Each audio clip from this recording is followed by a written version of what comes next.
So, some of you may not know that the author of the book, The Blood of Emmett Till, gained access to that information about a decade ago. So, my question to the public is, what rights did he have to withhold that information from the world for so long? Is the information that he has really what's sparking the reopening of this case? Could he have given this information a decade ago and reopened the case and investigation at that time? Is it selfish of him to basically keep another secret pertaining to Emmett Lewis Till's murder and death? Well, Timothy did give out a statement, and this is what you see before you. So we're going to read the statement that Timothy gave out pertaining to why he withheld that information for so long and why it took 10 years for him to put out this book. Let's take a look. My life is a life in the struggle, which is one reason this book took 10 years to write, although there were others too.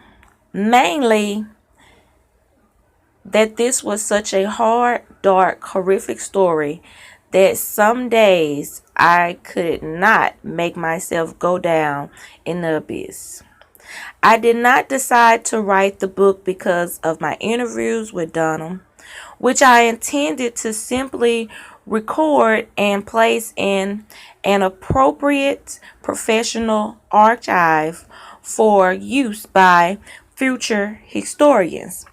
It was my exploration of the library, partly in preparation for this interview, that showed me that there was only one rather flimsy and dated professional history of the Till's case.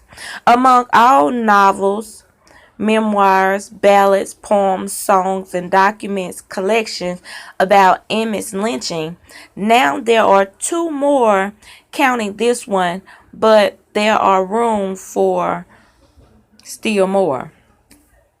I had no idea it would take 7 years of research and 2 years of writing.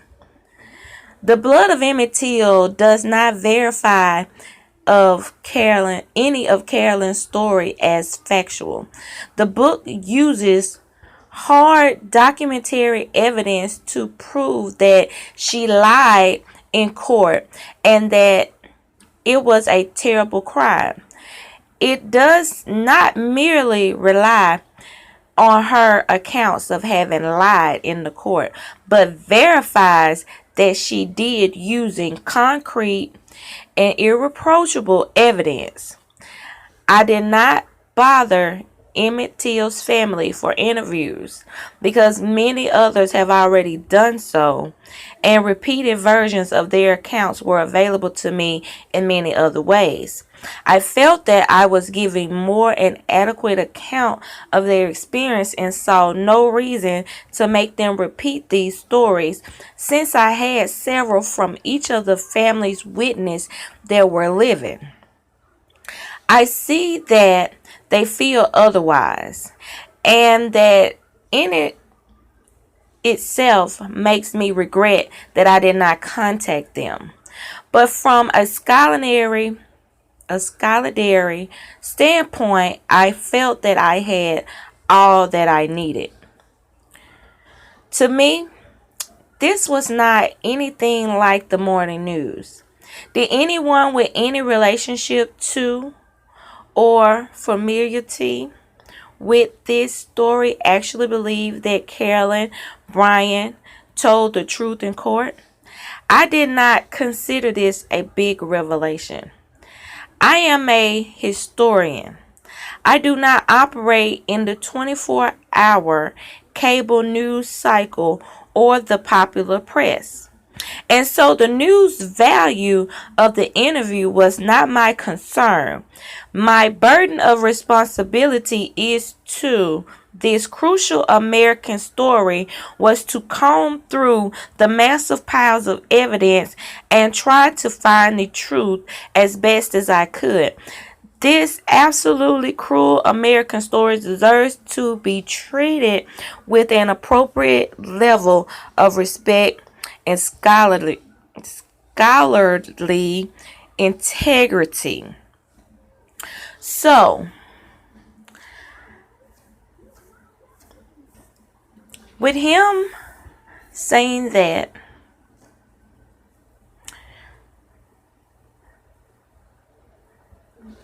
I'm going back up and see, because this was a very good article. I would probably tag some of the clips from behind.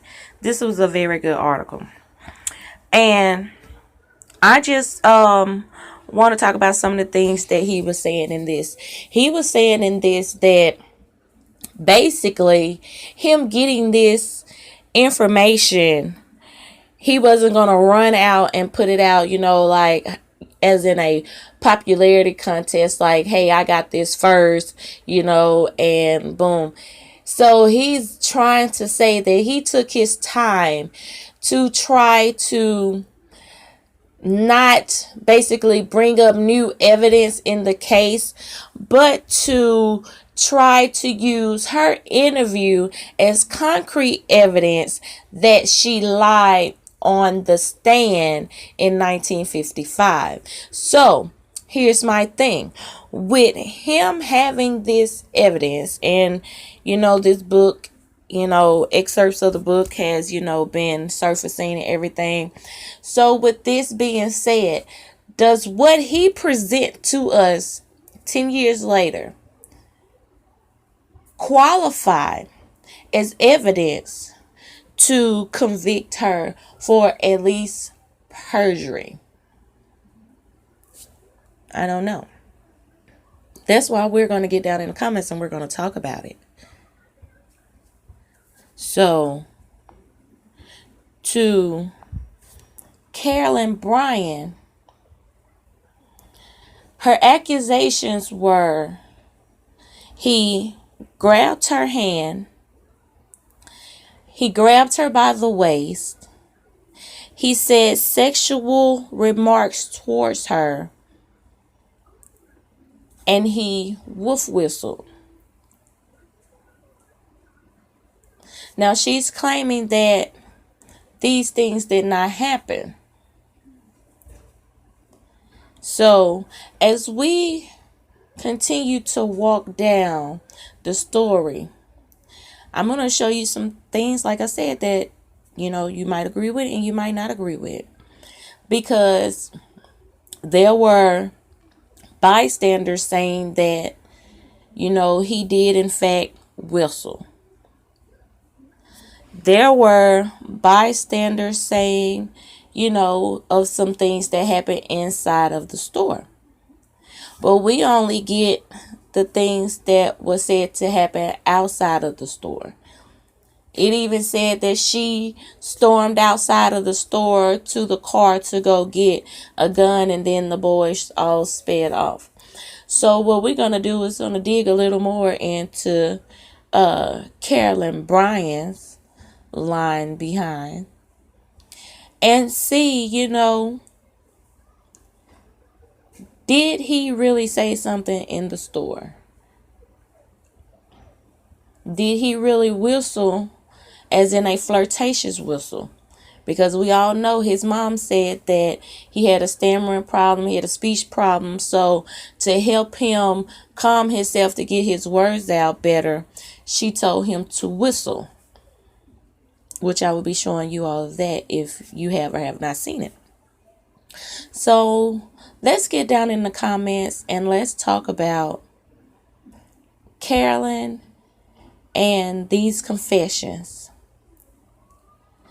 And I also want to know, what do y'all think about the author of the book holding this for as long as he did? What do y'all think?